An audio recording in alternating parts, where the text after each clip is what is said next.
Ya, selamat sore, Pak Jenny selaku dosen pembimbing kami dalam mengambil mata kuliah akuntansi keuangan desa. Dan selamat sore juga buat abang-abang, kakak-kakak, dan teman-teman sekalian yang mengambil mata kuliah akuntansi keuangan desa. Pada kesempatan ini, kami dari kelompok 1 yang terdiri dari Ahmad Fadil, Amita Primasari, Dea Syifa Safira, Noverto, dan saya sendiri Willy Arianda Stefanus akan mempresentasikan hasil kerja kelompok kami. Berhubung karena keadaan lockdown akibat dampak dari virus corona, untuk itu izinkan saya mewakili teman-teman kelompok saya untuk mempresentasikan hasil kerja kelompok kami.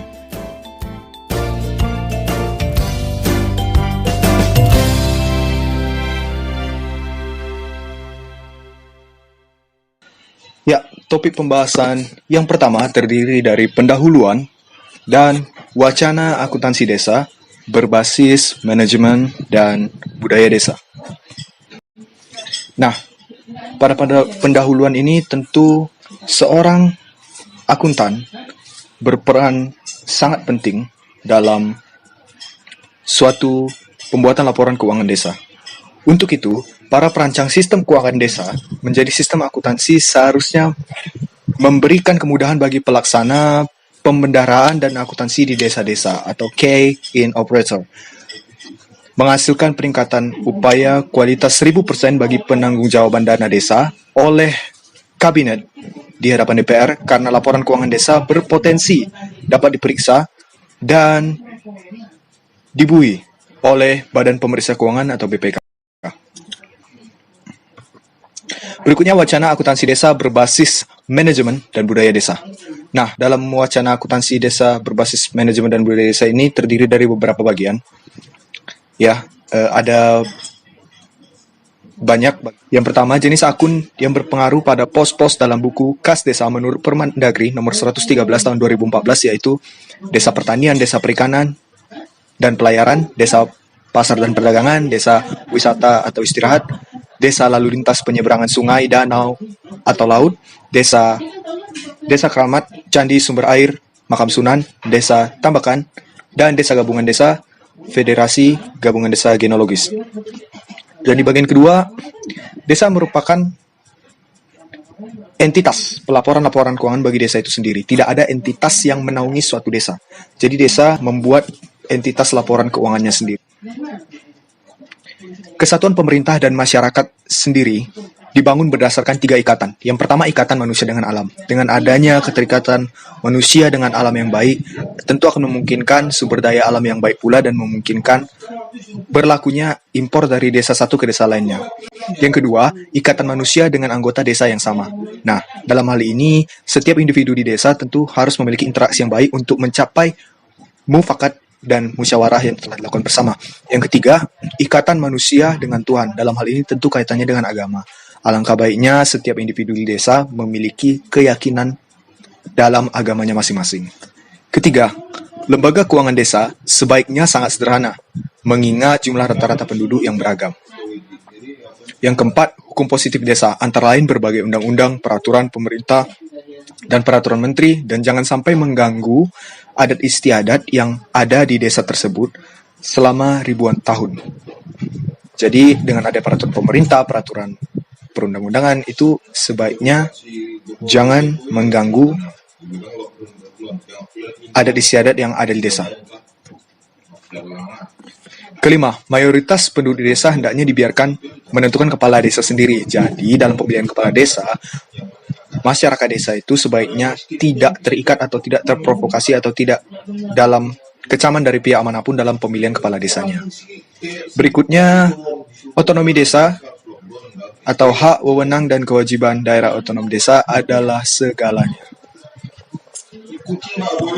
Yang ketujuh, desa dapat menjadi entitas laporan keuangan atas inisiatif sendiri diatur dalam Undang-Undang Nomor 1 Tahun 1945, Undang-Undang Nomor 22 Tahun 1948, dan diatur dengan hukum positif pada Undang-Undang Nomor 6 Tahun 2014. Dan ke-8, rukun desa merupakan segalanya. Dan rukun desa itu terdiri atas beberapa poin ya. Bisa dibilang terdiri dari 9 poin. Yang pertama, pemegang kekuasaan dalam suatu desa adalah pria dewasa. Jadi dalam suatu desa, pemegang kekuasaan tertingginya adalah syaratnya harus seorang pria dewasa. Yang kedua, hukum adat merupakan pengusiran, bukan dari keluarga.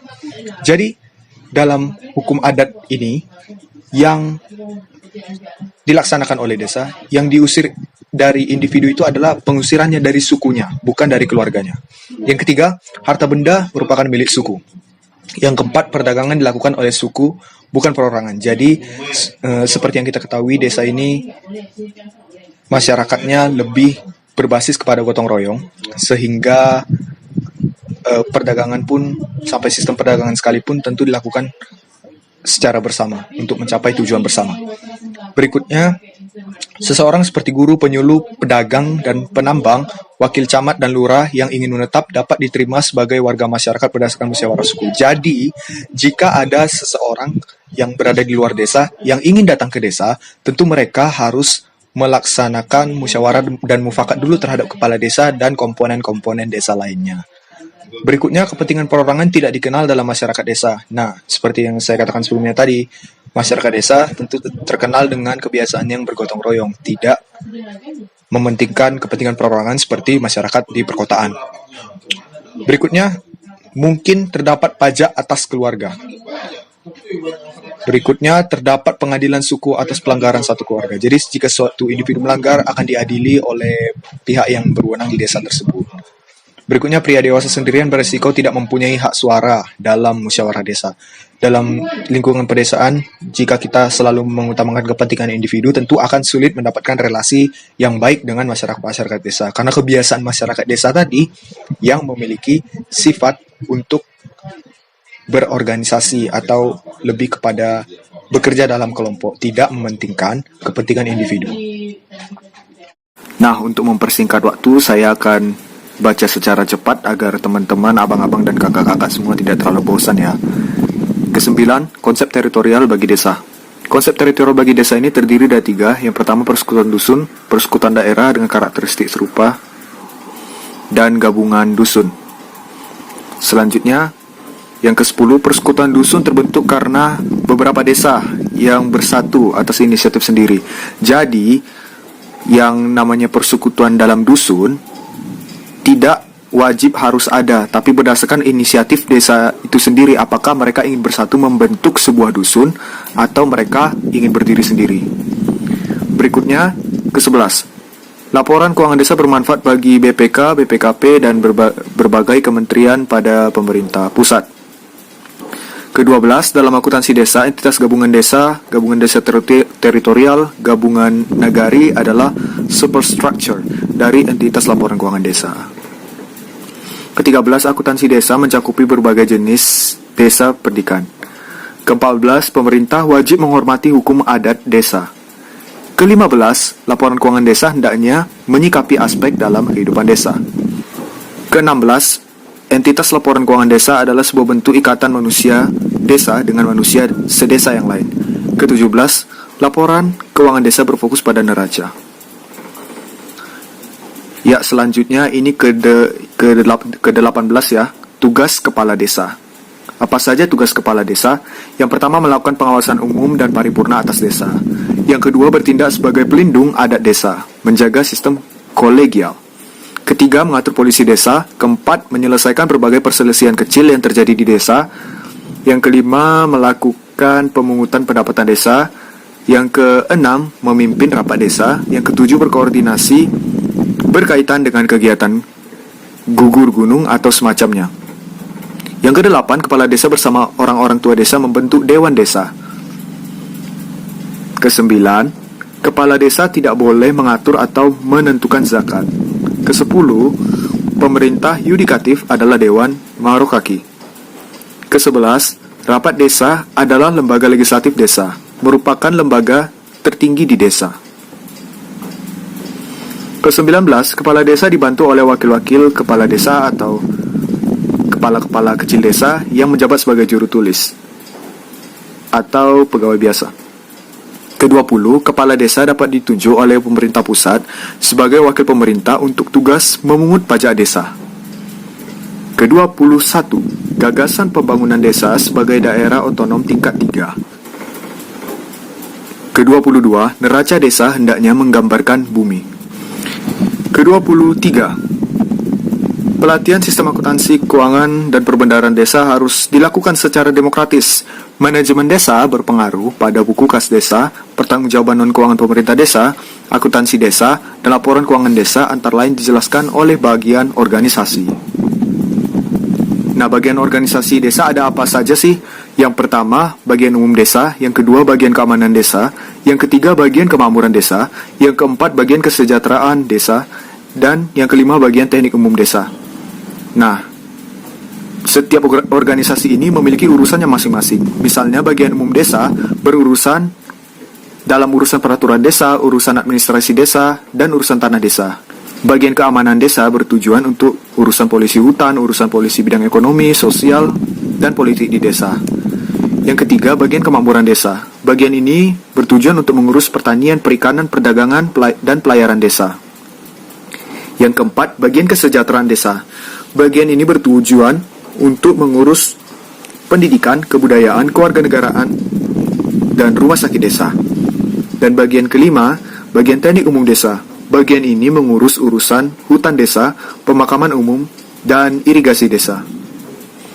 Ke-24, desa didorong mendirikan berbagai BUMDes.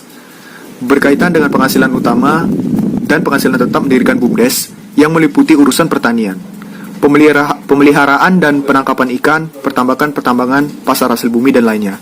Jadi, dengan adanya BUMDes akan mendorong suatu desa dan entitas lainnya yang ada di desa menjadi lebih aktif dan lebih giat lagi untuk mendorong sistem perekonomiannya sendiri.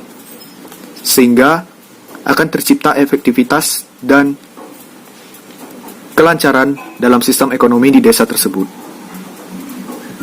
Sehingga desa ini menjadi lebih produktif. Ke-25, pertimbangan keuangan desa sebaiknya jelaskan secara berkala kepada rakyat desa. Jadi, tujuannya di sini agar timbulnya transparansi, tidak ada sesuatu hal yang disembunyikan. Ke-26, lembaga keuangan desa melaporkan penghasilan asli desa menuju desa mandiri. Berbagai sumber penghasilan desa dari panen, produksi, hasil pajak, retribusi, dan sewa. Nah, sumber penghasilan desa ini mencakup apa saja? Yang pertama, pajak garam, uang sekolah desa, bea izin bangunan tepi jalan, hasil retribusi tempat wisata, pajak kendaraan, uang sewa tanah milik desa, retribusi iklan reklame, retribusi lampu penerangan umum, hasil pertanian tanah desa, retribusi pasar desa, dan cakupan lainnya ya.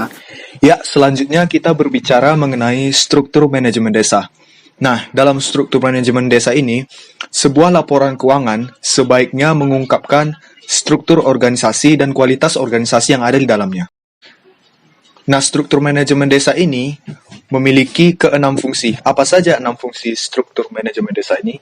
Yang pertama, pembinaan dan pengawasan desa. Yang kedua, pelaksana. Yang ketiga, lembaga. Yang keempat, fungsi musyawarah. Yang kelima, unsur masyarakat desa. Dan yang keenam, badan dan orang asing. Nah, dalam pembinaan dan pengawasan desa ini terdiri dari pemerintah daerah dan camat. Dalam pelaksana, di struktur manajemen desa terdiri dari pemerintah desa dan kepala desa dan perangkat-perangkat desa yang ada di dalamnya. Lalu berikutnya ada lembaga. Apa saja yang termasuk lembaga dalam struktur manajemen desa? Yang pertama itu ada lembaga adat dan misalnya yang kedua lembaga kemasyarakatan desa. Dan yang keempat, musyawarah. Apa saja yang termasuk musyawarah dalam struktur manajemen desa? Yang pertama ada badan permusyawaratan desa, dan yang kedua adalah panitia pemilihan kepala desa. Berikutnya yang kelima, unsur masyarakat desa. Unsur masyarakat desa sendiri terdiri atas tokoh agama, bisa tokoh masyarakat, tokoh pendidikan, dan tokoh lainnya. Yang keenam, badan dan orang asing. Apa saja badan dan orang asing dalam struktur manajemen desa? Ya bisa disebut BUMDes atau badan usaha milik desa, dan orang asing yang ada di dalam desa.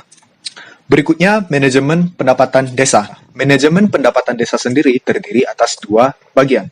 Yang pertama, pendapatan asli desa. Yang kedua, pendapatan desa bukan pendapatan asli desa. Apa saja yang termasuk pendapatan asli desa? Yang termasuk pendapatan asli desa, yang pertama, hasil usaha desa. Yang kedua, hasil aset desa, dan swadaya desa, dan komponen lainnya. Dan apa saja yang termasuk pendapatan desa bukan pendapatan asli desa. Yang pertama, pendapatan dana desa. Kedua, bagian hasil pajak daerah, kabupaten atau kota yang diberikan ke desa. Yang ketiga, pendapatan hasil alokasi dana desa. Yang keempat, bantuan keuangan APBD atau anggaran pendapatan belanja daerah. Yang kelima, bagian pajak daerah atau retribusi daerah. Kita masuk ke bagian berikutnya, manajemen aset desa. Dalam manajemen aset desa ini, neraca desa dalam hal ini merupakan tentang aset desa.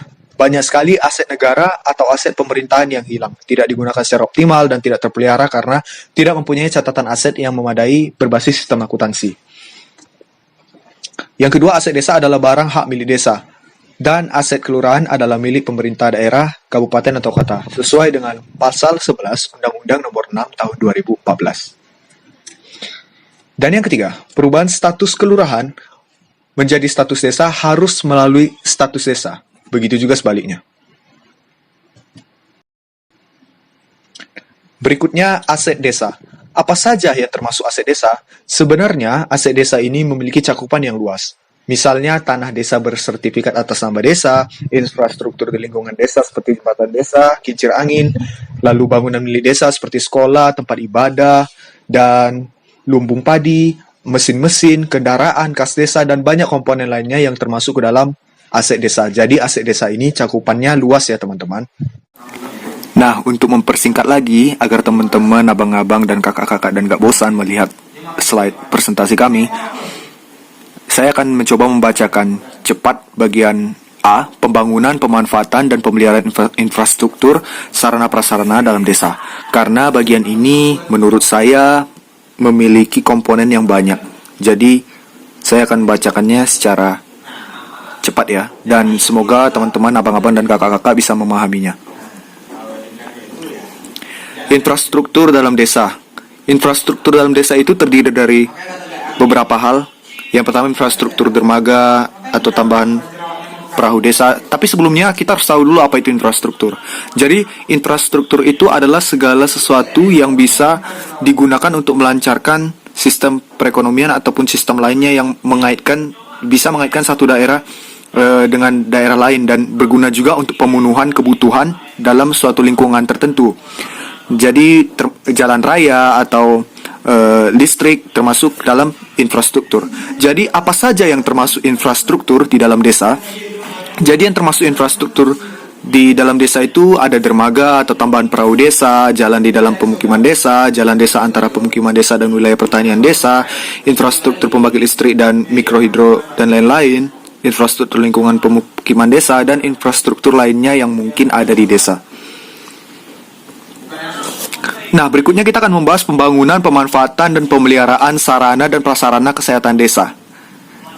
Apa saja pembangunan, pemanfaatan, dan pemeliharaan sarana prasarana desa? Yang pertama, prasarana dan sarana air bersih skala desa, termasuk di dalamnya prasarana perlindungan mata air dan distribusi air bersih. Jadi dengan adanya lingkungan air yang bersih memungkinkan terciptanya sumber daya manusia atau SDM yang sehat pula, sehingga sumber daya manusia ini bisa berguna untuk meningkatkan perekonomian desa. Dan yang kedua, sarana dan prasarana sanitasi lingkungan hidup, termasuk di dalamnya tempat mandi ataupun tempat buangan sampah. Nah, jadi kalau suatu desa memiliki tempat mandi yang baik ataupun tempat buangan sampah yang baik, tentu akan berefek kepada bersihnya atau sterilnya lingkungan desa tersebut. Berikutnya, sarana dan prasarana layanan kesehatan desa, yaitu adanya posyandu dan pos kesehatan desa. Nah, jadi adanya posyandu dan pos kesehatan ini tentu akan berguna untuk melihat tingkat kesehatan masyarakat di desa itu seperti apa. Berikutnya, sarana dan prasarana kesehatan rohani seperti madrasah atau masjid. Nah, ini ada bangunan-bangunan yang penting ya dalam strukturnya dengan keagamaan agar masyarakat desa sendiri tetap dekat dengan Tuhan. Nah, berikutnya pembangunan, pemanfaatan dan pemeliharaan sarana atau pendidikan atau pelatihan dan kebudayaan desa. Apa saja yang terdiri dari sarana pendidikan dan pelatihan serta kebudayaan? Yang pertama, gedung, taman baca desa, surat kabar desa, dan TV desa. Tentu dengan adanya gedung taman desa, surat kabar desa, dan TV desa membuat sebuah desa tidak ketinggalan dengan desa lainnya. Yang kedua, gedung taman kanak-kanak, sarana pendidikan usia dini, dan taman manula desa. Nah, dengan adanya gedung taman kanak-kanak, sarana pendidikan usia dini, dan taman manula desa ini tentu akan berdampak kepada akrabnya atau dekatnya setiap individu-individu yang ada di desa tersebut. Yang ketiga, balai pelatihan desa, balai pemuda desa, dan balai bibit. Adanya balai-balai seperti ini tentu bertujuan untuk meningkatkan sumber daya manusia yang kembali agar terciptanya tenaga kerja yang bisa produktif di desa tersebut. Berikutnya, sanggar seni budaya desa, sasana tari, dan pencak silat.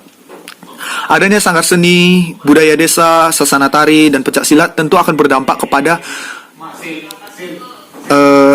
hadirnya wisatawan-wisatawan yang akan berkunjung di desa.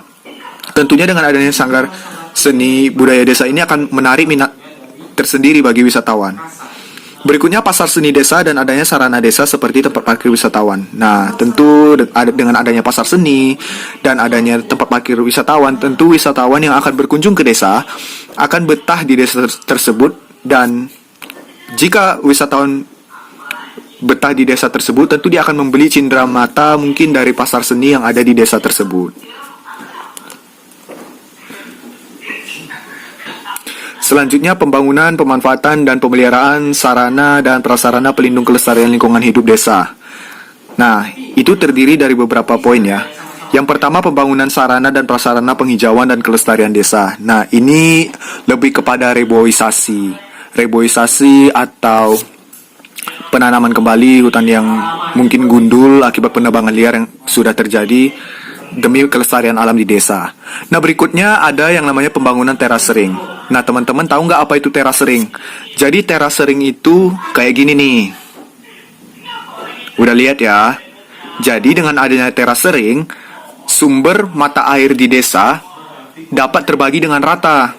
Jika tidak ada terasering, tentu air dari permukaan akan langsung jatuh ke bawah. Sementara jika ada terasering yang memiliki bentuk seperti tangga dan permukaan yang datar, tentu pasokan air untuk tanaman-tanaman yang ada di desa, terutama tanaman seperti padi, tentu akan mendapat pasokan air yang cukup. Berikutnya, pembangunan prasarana, perlindungan dan pelestarian hutan bakau, delta sungai, dan terumbu karang. Ini jelas komponen yang paling penting, karena dengan adanya perlindungan terhadap hutan bakau, tentu akan bisa melindungi desa atau tempat tertentu dari arus gelombang laut yang begitu deras. Berikutnya, pembangunan prasarana perlindungan mata air. Ini kembali penjagaan terhadap kebersihan air di lingkungan desa ya. Lalu pembangunan tata ruang. Nah, tata ruang ini lebih kepada letak bangunan-bangunan atau rumah-rumah atau kembali lagi sarana prasarana, infrastruktur yang ada di desa. Sebaiknya rumah-rumah atau infrastruktur yang ada di desa itu tidak mengganggu kelestarian ekosistem alam. Nah, dengan tidak terganggunya ekosistem alam dengan adanya susunan dan tata ruang yang baik, tentu akan berdampak kepada kelestarian sumber daya alam itu sendiri. Berikutnya, perlindungan pantai dan terumbu karang. Nah, tentu jika suatu desa misalnya memiliki pantai atau terumbu karang, tentu akan kaya dengan biota laut.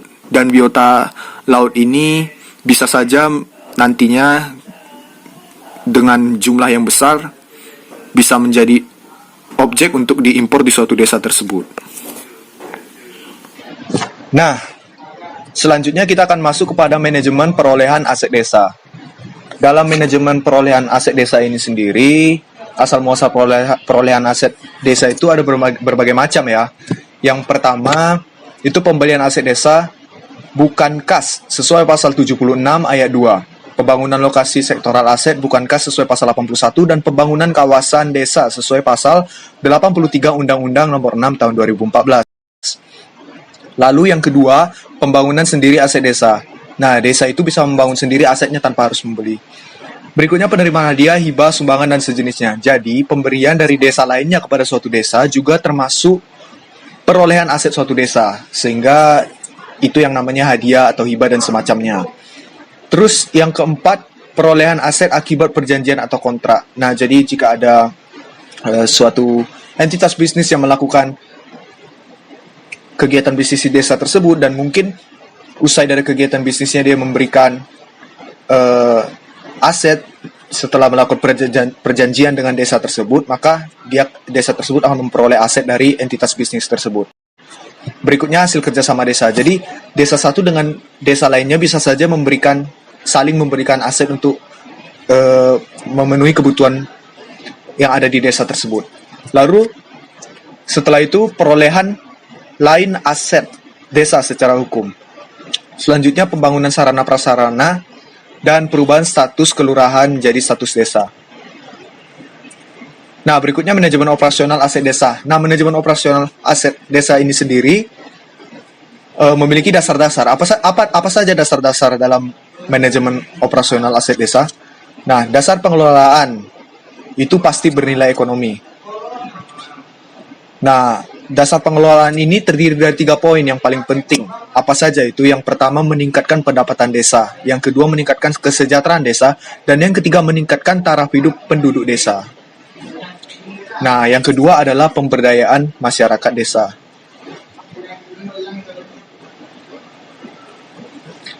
Nah, berikutnya manajemen operasional BUMDes.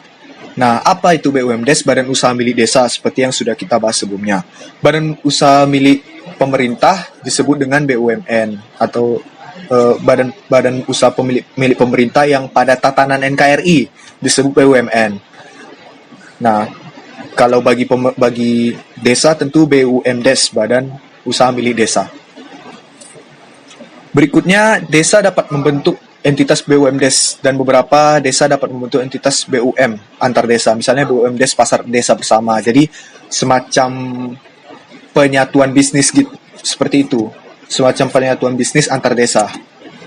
Berikutnya, BUMDes merupakan hasil entitas komersial atau nirlaba mandiri. Kerugian yang dialami BUMDes ditanggung secara pribadi oleh pelaksana operasional BUMDes. Jadi BUMDes itu tidak bergantung pada pemerintah ya. BUMDes itu adalah entitas yang komersial. Berbagai usaha BUMDes itu seperti apa? Misalnya BUMDes air minum desa, BUMDes listrik desa, dan berbagai usaha lainnya. Poin-poin berikutnya mungkin abang-abang, teman-teman, dan kakak-kakak bisa baca di buku masing-masing ya, karena durasi video ini juga sudah terlalu panjang menurut saya. Jadi sekian hasil presentasi dari kelompok kami. Kami mohon maaf apabila dalam kelompok kami mungkin ada salah kata dari saya dalam suatu penyampaian dalam kegiatan presentasi ini. Dan terima kasih, selamat sore. Sekian presentasi dari kami kelompok 1. Jika teman-teman ingin bertanya, teman-teman bisa bertanya di grup WhatsApp yang telah kita buat sebelumnya. Dan jika menurut teman-teman channel YouTube saya memberikan manfaat, teman-teman bisa tekan tombol like, komen, atau subscribe di channel saya. Terima kasih.